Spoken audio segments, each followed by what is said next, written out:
Olá, meus queridos, minhas queridas, muito boa noite. Hoje é uma quinta-feira, dia 19 de novembro de 2020. Sabe aquela frase, não tem nada tão ruim que não possa piorar? Pois é. O assunto de hoje, 1 Coríntios capítulo 6, tristemente me remete a essa frase. Veja, já não bastasse os grupos que a igreja de Corinto tinha dentro de si, que provocava divisões, no mínimo 4, já tratamos disso, mas só para recapitular. Um grupo que se dizia seguidor de Pedro, outro que se dizia seguidor de Paulo, outro que se dizia seguidor de Apolo, e um quarto que se dizia mais espiritual do que os outros, seguidor de Cristo. Não bastasse isso, os coríntios eram muito mais apegados à filosofia grega, e aí se enalteciam por isso. E Paulo os censurou, dizendo que a loucura de Deus era mais sábia que a sabedoria humana. Não bastasse isso, há dias atrás, aqui mesmo, vimos 1 Coríntios capítulo 5, e a soberba, a arrogância, a prepotência da liderança da igreja de Corinto e omissão em não tratar de um caso onde um rapaz mantinha relações sexuais com a esposa do seu pai, que não era sua mãe, provavelmente sua madrasta. Hoje, no capítulo 6, versículo de 1 a 11, de novo, não tem nada que já seja ruim que não pode piorar. Piorou. Por quê? Porque Paulo trata nesse trecho de uma coisa que ele diz que é vergonhosa, que é vexatória. Crente levando crente a tribunal. E nós veremos ao longo da exposição e da leitura bíblica como Paulo trata isso de maneira com bastante veemência, mostrando que a igreja não pode, não deve fazer isso. Vamos lá. Abra sua Bíblia aí, 1 Coríntios 6, de 1 a 11.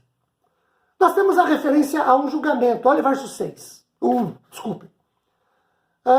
Aventura-se alguém de vós, tendo questão contra outro, a submetê-lo a juízo perante os injustos, e não perante os santos? Nós temos aqui, queridos, uma referência a um tribunal, que leva Paulo a um assunto correlato. Alguns dos coríntios estavam procurando a lei uns contra outros. Sobre isso, nós podemos visualizar melhor esse trecho dividindo-o em 3 principais partes a partir dos posicionamentos apostólicos. O primeiro posicionamento, versos de 1, 2 até o 6, Paulo repreende os coríntios por procurarem justiça fora da igreja para tratar de assunto da igreja. Entre juízes ímpios. Eles procuram juízes ímpios. O segundo posicionamento apostólico está nos versos 7 e 8. Paulo censura os coríntios por defraudarem-se um ao outro, de maneira concreta. E por último posicionamento, versículos 9, 10 e 11, Paulo prossegue na sua censura, falando da espécie de contato que exclui os homens do reino de Deus. Vejamos isso mais de perto. Já lemos o versículo 1. Permitam-me o 2. Ou não sabeis que os santos hão de julgar o mundo? Ora, se o mundo deverá ser julgado por vós, sois acaso indignos de julgar as coisas mínimas? Vejam, queridos, aqui nós precisamos admitir um fato, que é o seguinte. Paulo reconhece que contendas entre irmãos na fé ocorrem e podem ocorrer. Mas o primeiro ponto de que ele trata, com o emprego de uma pergunta retórica, é que, quando surge uma contenda, essa contenda deve ser acertada dentro da Irmandade. E o raciocínio de Paulo, ele é lógico por algumas razões. Primeiro, porque a contenda é entre irmãos na fé. E se eles vão ao juizado ímpio, para o judeu, quem não era judeu era gentio. No Novo Testamento, quem não é crente cristão é ímpio. Então vejam, dois crentes têm uma demanda, na igreja não tem ninguém. Paulo chega a censurar dizendo, vocês não têm um único sábio que possa tratar disso. Precisa procurar o ímpio. Então, o primeiro detalhe é esse. Crentes que vão tratar de suas demandas com ímpio, que não conhece Bíblia, que às vezes não conhece os caminhos do Senhor, não tem temor a Deus, não tem as mesmas morais que a palavra de Deus requer dos servos do Senhor, tratando de coisas da igreja. Paulo chama isso uma vergonha, isso é uma decepção muito grande. O comentarista Rod cita uma máxima rabínica, não é bíblica, é rabínica. Mas olha como os rabinos tratavam isso. Um estatuto que obriga a todos os israelitas é que, se um israelita tem uma causa contra outro, o processo não deve ser feito diante dos gentios. Rabino, hein? Os coríntios nem sequer chegaram a isso. Os injustos de que Paulo fala aqui, ou ímpios, citados aqui, não indica necessariamente que os tribunais de Corinto eram injustos, corruptos. Não. É uma expressão aplicada a todos os de fora da igreja. Eles não regulavam o seu pensamento e o seu viver pela lei de Cristo. Não eram justificados. Então eram injustos. A queixa de Paulo não é que os crentes não obteriam justiça nas cortes pagãs, mas que não tinham por que aparecer lá de jeito nenhum. Outra pergunta retórica que Paulo faz está no verso 2, como nós lemos. Ele diz assim, olha, nós vamos julgar o mundo. Não é possível que vocês não tenham capacidade, como juízes do mundo, de julgar as coisas de vocês. Vocês vão precisar pedir para alguém que será julgado por vocês para julgar a causa de vocês. Vocês estão de brincadeira comigo. Seria mais ou menos isso. Olha o verso de número 3. A censura de Paulo cresce quando ele diz assim, vocês não sabem que havemos de julgar os anjos, quanto mais coisas dessa vida. A referência a anjos aqui tem algumas interpretações. De acordo com 1 Coríntios 4:9, pode significar ou todo o universo de seres inteligentes. Alguns acham que julgar aqui deve ser tomado no sentido hebraico de governar. Só que, à luz do contexto, não é nada disso não. À luz do contexto, tem a ver com processo legal mesmo, não de governo. A palavra traduzida aqui por coisas ou coisas, criterion, de onde vem critério, denota propriamente o instrumento ou forma de julgamento, as regras pelas quais se julga. Outra pergunta retórica no versículo 5. Para vergonha vos digo, não há porventura nem ao menos um sábio entre vós que possa tratar disso? Então, pergunta retórica.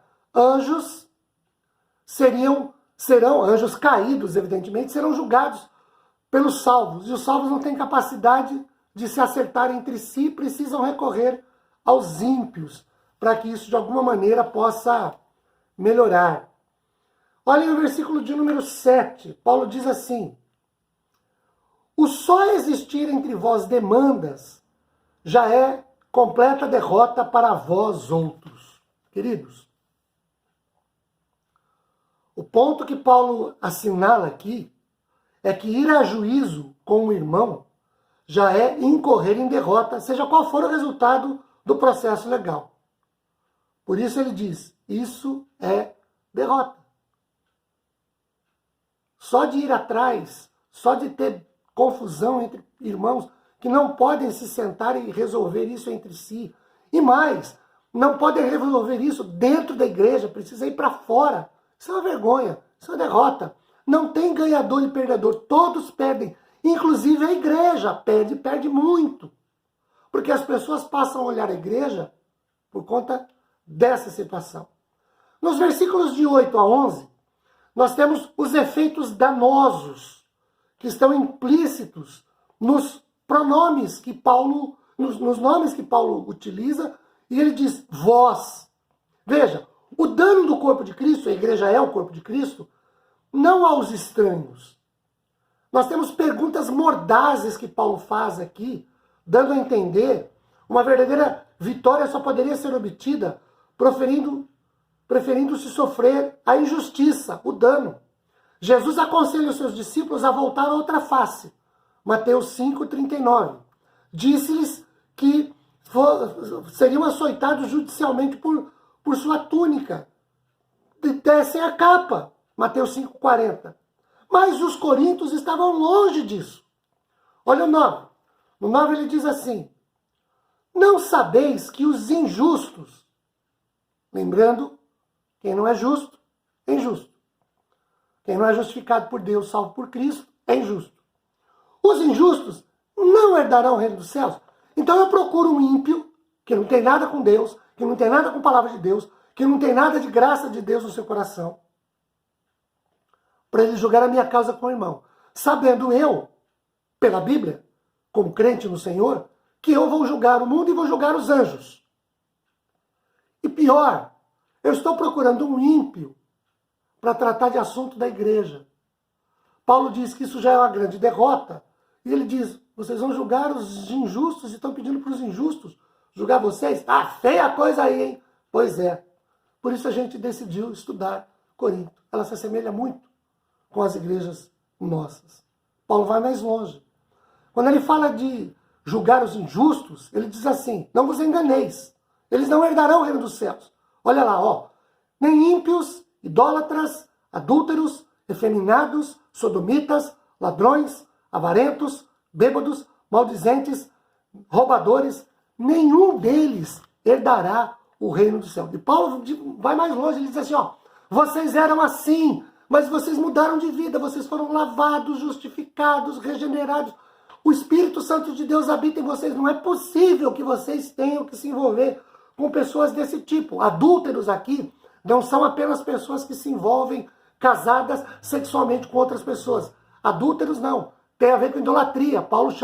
A Bíblia chama o povo de Deus de adúltero quando se envolve com idolatria, porque traem o verdadeiro Deus. Efeminados, do grego malakoi, significa basicamente macios. São aqueles que pecam contra si mesmo por vícios sexuais. Por exemplo, uso de roupa feminina, contato sexual com o mesmo gênero. A Bíblia diz, esses não herdarão o reino dos céus. A Bíblia fala de idólatras, pessoas que se curvam diante de imagens. A Bíblia é clara, não herdarão o reino dos céus. No verso 10, ele fala de ladrões, kleptai, no grego, gatunos insignificantes, ladrão pé de chinelo. Ele fala de avarento ou cobiçosos, ou os que querem coisa só para si, os avarentos. Pleonectai, são os dominados pelos desejos de ter mais, pelo espírito de engrandecimento próprio. Bêbados, que se entregam à bebida em excesso, maldizentes, mexeriqueiros, jocosos, injuriosos. Queridos, é esse tipo de gente que vai cuidar da nossa causa. Paulo diz, sofre o dano. Jesus diz, dá a outra face. Paulo fala o seguinte, só de existir demanda entre vocês já é uma vergonha, já é uma derrota. Levar para ímpio, piorou. Que Deus tenha misericórdia das nossas vidas, que nós pensemos e repensemos sobre isso, soframos o dano, para a honra e glória do Senhor, para o bem da igreja, para a paz nos nossos corações. Deus abençoe. Amém.